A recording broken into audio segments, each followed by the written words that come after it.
உலக system merit சிஸ்டத்தில் நடக்கும். தகுதியின் அடிப்படையில் தான் அந்த உலகத்தில் சிறப்பாக மாற முடியும்.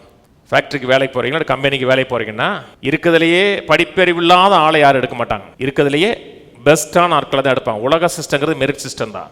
மாம்சத்தில் ஏதாச்சும் ஒன்று காமிக்கணும். உலகத்தில் தேவனோட சிஸ்டங்கிறது மாம்சம் 0 கொண்டு வந்துடணும். என்னால் ஒன்றும் கிடையாது ஆண்டவரே, உங்களுடைய கிருபை, உங்களுடைய தயவு, உங்களுடைய இரக்கம், உங்களுடைய காருணின்னு சொன்னீங்கன்னா, அப்படிப்பட்ட மக்களை தான் கர்த்தர் உயர்த்துகிறார். உயர்த்தி அந்த மக்களுடைய வாழ்க்கையில் ஒரு மகிமை காண விரும்புகிறார். அந்த மக்களுடைய வாழ்க்கையில் தான் தெய்வம் என்பதை நிரூபிக்க விரும்புகிறார்.